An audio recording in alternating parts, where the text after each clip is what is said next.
ଜୟ ଜଗନ୍ନାଥ ସାଙ୍ଗମାନେ। ତ ସାଙ୍ଗମାନେ ସବୁ କିଛି ଭଲ ତ ସାଙ୍ଗମାନେ ମୁଁ ଯଦି ସ୍ୱାଗତ କରୁଛି ଆପଣମାନଙ୍କୁ ଆଜିର ବ୍ଲଗ୍କୁ। ତ ସାଙ୍ଗମାନେ କଥା କିଛି ଏମିତି କି ଆଜି ଆମର ହୋଲିର ଛୁଟି ସରିଗଲା।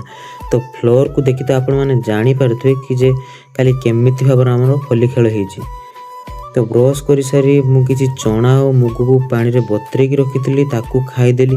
ତାପରେ ଗାଧେଇ ପାଧେଇ ରେଡ଼ି ହେଇ ବାହାରି ପଡ଼ିଲି ମୋର କର୍ମକ୍ଷେତ୍ରକୁ, ମାନେ କଲେଜକୁ। ଆଉ ସାଙ୍ଗମାନେ କଲେଜ ଯିବା ଆଗରୁ କିଛି ନ ଖାଇଲେ କ'ଣ ହବ କି? ତ ଖାଇବାରେ ଆଜି ଆମର ହେଇଥିଲା ଭାତ ଆଉ କଦଳୀ ଆଳୁ ବିଲାତି ବାଇଗଣର ଝୋଳ। ତ ଖାଇସାରି ମୋର ଗରୁଡ଼କୁ ଧରି ମୁଁ ବାହାରି ପଡ଼ିଲି କଲେଜ ଅଭିମୁଖେ। ଆଉ ରାସ୍ତାର ଅବସ୍ଥା ଦେଖି ତ ଆପଣମାନେ ଜାଣିପାରୁଥିବେ କି ଯେ କାଲି କେମିତି ଭାବରେ ସବୁ ହୋଲି ଖେଳା ହେଇଛି। ତ ଏବେ ମୁଁ ପହଞ୍ଚିଗଲି କଲେଜ। ତ କଲେଜରେ ଯେହେତୁ ଫୋନ୍ ଆଲାଉ ନାହିଁ, ତ କଲେଜ ଭିତର ଦୃଶ୍ୟ ମୁଁ ଆପଣମାନଙ୍କୁ କିଛି ଦେଖାଇ ପାରିବିନି। ତ କ୍ଲାସ୍ ସରିବା ପରେ ଆମେ ସମସ୍ତେ ସାଇନ୍ ମାରି ପଳେଇ ଆସିଥିଲୁ ଆମର ବସ୍ ପାଖକୁ। ତ ବସ୍ରେ ଆସି ସମସ୍ତେ ବସି ସାରିବା ପରେ ଆମେମାନେ ସମସ୍ତେ ବାହାରିଥିଲୁ ମେଡ଼ିକାଲ ଅଭିମୁଖେ। ଯେହେତୁ ଆଜି ଆମର କ୍ଲିନିକାଲ୍ ଡ୍ୟୁଟି ଥିଲା, ତ ସେଥିପାଇଁ ଆମେ ସମସ୍ତେ ଆଜି ମେଡ଼ିକାଲ ଆସିଥିଲୁ।